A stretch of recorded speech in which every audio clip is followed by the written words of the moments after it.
We find unfortunately today, many Muslims, they say, or they have in their hearts doubt, or they have bad thoughts about their Creator subhanahu wa ta'ala. They're full of doubt regarding the fact that everything that has happened, everything that will happen, and that nothing will happen except that it has been preordained and predestined by Allah subhanahu wa ta'ala.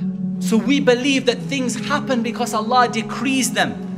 And that doesn't mean that Allah loves evil. Allah only loves good, but Allah allows evil to happen for a wisdom that is with Him alone. I've heard with my own ears people saying, doesn't Allah know what is happening in Palestine, in Kashmir?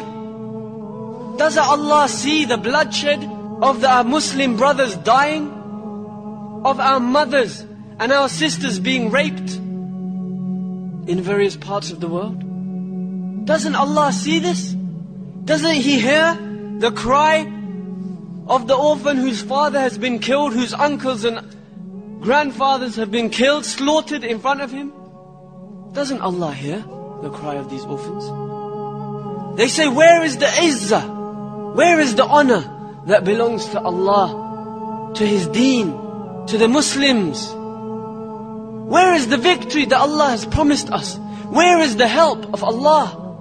Why are Muslims so humiliated? Why are Muslims in a state of humiliation? Isn't the victory and the honor, the help for the believers, hasn't this been promised by Allah? Hasn't He promised us establishment in the earth?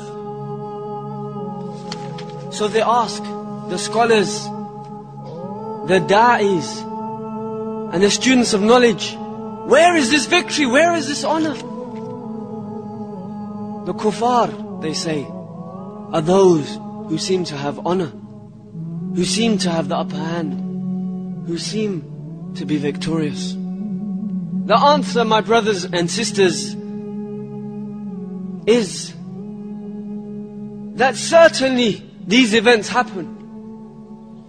And certainly along with these events we must realize that nothing happens in this universe except by the qadr of Allah, by the knowledge of Allah, by the will of Allah, and by the wisdom of Allah subhanahu wa ta'ala. We are not more merciful to the oppressed than Allah.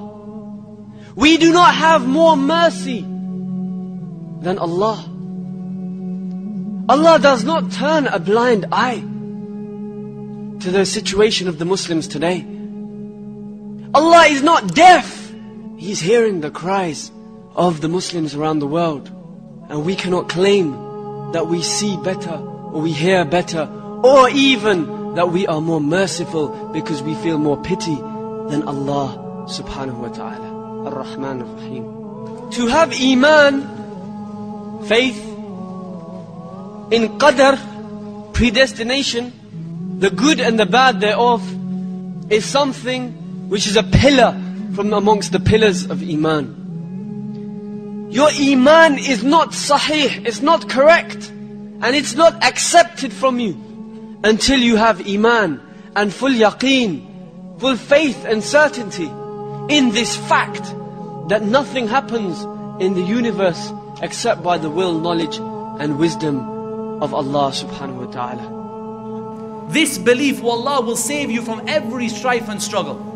And the Muslims today are in such time of strife and struggle because of this lack of belief in the qadr of Allah subhanahu wa ta'ala. And belief in qadr is not all of one level. At the beginning you say, look, I believe in it. It's hard for me, it's a bitter pill to swallow, but I believe.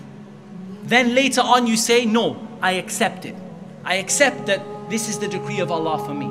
And then above that you become content with it. You start to say the highest level and you say, I am pleased with whatever Allah decrees for me. If Allah decrees that I'm going to be hunted down and chased down in a country by an oppressive, evil person, then that is what Allah has decreed for me, and I'm going to be happy with what Allah subhanahu wa ta'ala has decreed for me. Be patient because your final destination is Jannah. This is what we say to the believers today that are being tried. Be patient, because your final destination is Jannah.